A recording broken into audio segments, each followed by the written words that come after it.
को पंडित श्री लल्लन पांडे का जय श्री राम, जय श्री कृष्ण। हाँ, तो गुरु वशिष्ठ जी आगे कहते हैं कि सोचिए नृपति जो नीति न जाना और जय ही न प्रजा प्रिय प्राण समान। हे भरत, महाराज दशरथ तो उत्तम चक्रवर्ती सम्राट हैं, पौंड्यों के सिंधु हैं, उनके लिए थोड़े सोचना है। अरे उस राजा के लिए सोचते हैं जो नीति न जाना। सोचिए नृपति जो नीति न जाना, अजय ही न प्रजा प्रिय प्राण समाना। जो राजा नीति न जानता हो, जिसको प्रजा प्राणों के समान प्यारी न हो, उस राजा का पतन होता है, उसके विषय में वह सोचनीय है। आइए एक उदाहरण से समझते हैं। प्रसंग महाभारत का है। द्रोण और द्रुपद एक ही गुरुकुल में पढ़ते थे और दोनों बचपन के बहुत अच्छे खासे मित्र थे।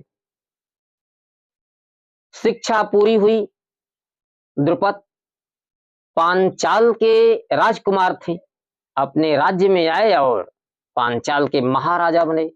अब जो द्रुपद थे, विद्यार्थी द्रुपद, अब महाराजा द्रुपद बन गए। और द्रोण अपने घर आए तो गुरु द्रोणाचार्य बने। गुरु द्रोणाचार्य के एक पुत्र था जिसका नाम था अश्वत्थामा। एक दिन गांव में कोई उत्सव हो रहा था, बच्चों में कुश्ती हो रही थी। अश्वत्थामा पटका गया। जो पटकने वाला लड़का था उसने कहा, जानते हो मेरी मां ने मुझे दूध पिला के भेजा था, मैं दूध पी के आया हूं इसलिए पटक दिया। तो अश्वत्थामा ने कहा, अच्छा तो मैं भी कल दूध पी करके आऊंगा और तुम्हें पटक दूंगा। अश्वत्थामा आया और अपनी मां से ये बात बताई। गाय तो थी नहीं, दूध कहां से आएगा।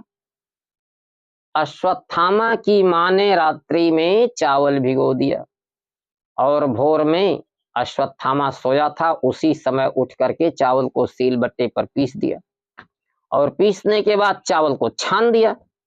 अब दूध तैयार हो गया। अश्वत्थामा रोज से जल्दी उठा और फटाफट तैयार हुआ और उसके बाद दूध पिया और दूध पी करके एकदम सीना फुलाए हुए पहुंचा और पहुंचते ही उस कल वाले लड़के को ललकारा और ताल ठोक करके उसे पटक दिया। कहा, देखा आज मैं भी दूध पी करके आया हूं और तुम्हें पटक दिया। मित्रों, था तो वह चावल का पानी, पर भाव, उसका उत्साह इतना बड़ा हो गया। इसलिए माता पिता को कभी कभी परिस्थितियों पर विचार करके पुत्रों के मनोभावों को संभालना चाहिए। अब इस घटना से द्रोणाचार्य को बड़ा कष्ट हुआ। उन्होंने एक व्यक्ति को अपने मित्र महाराज द्रुपद के पास भेजा एक गाय मांगने के लिए। तो द्रुपद ने क्या कहा? द्रुपद ने कहा कि जो राजा नहीं है वह राजा का मित्र नहीं हो सकता। बचपन की बातें बचपना होती हैं। अब मैं पांचाल का महाराज द्रुपद हूं और तुम भिखारी ब्राह्मण। मित्रों, क्या द्रुपद को ऐसा बोलना चाहिए था? कितना कटु वाक्य है। मैंने पिछली कथाओं में बताया है कि मनुष्य को प्रेम से बोलना चाहिए और जो कटु वाक्य हैं उनका परिणाम क्या होता है अभी इस कथा में देखिए। प्रिय बोलना चाहिए। श्रीमद् भागवत गीता के 17वें अध्याय में भगवान कृष्ण ने हम सबको बताया है कि अनुद्वेग करम वाक्यम सत्यम प्रिय हितम च स्वाध्याय अभ्यसनम वांग्मयम तप उच्यते। यानी ऐसी वाणी बोलो जो किसी को उद्वेलित न करे, सत्य हो, प्रिय हो, हितकारी हो। किंतु द्रुपद ने तो ऐसी वाणी बोल दी, इतना कड़ुआ बोल दिया कि मुर्दा भी छन छना कर जाग उठे। द्रुपद, गुरु द्रोणाचार्य तो जीवित है।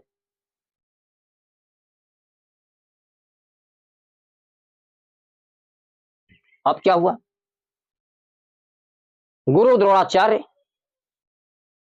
उठे और हस्तिनापुर गए। हस्तिनापुर के कुल गुरु कृपाचार्य द्रोणाचार्य के माने कृपाचार्य की बहन कृपी द्रोणाचार्य की पत्नी थी। तो द्रोणाचार्य जी हस्तिनापुर गए और पितामह भीष्म ने राजकुमारों की शस्त्र शिक्षा में गुरु द्रोणाचार्य को नियुक्त कर दिया।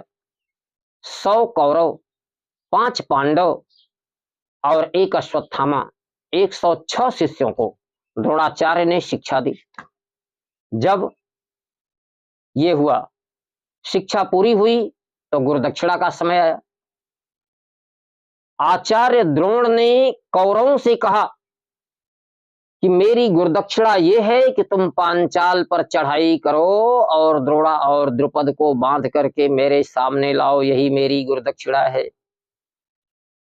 पांचाल, अब दुर्योधन अपने 100 भाइयों और हस्तिनापुर की विशाल सेना को लेकर के पांचाल पर चढ़ाई कर दिया और बुरी तरह से हार करके वापस आ गया।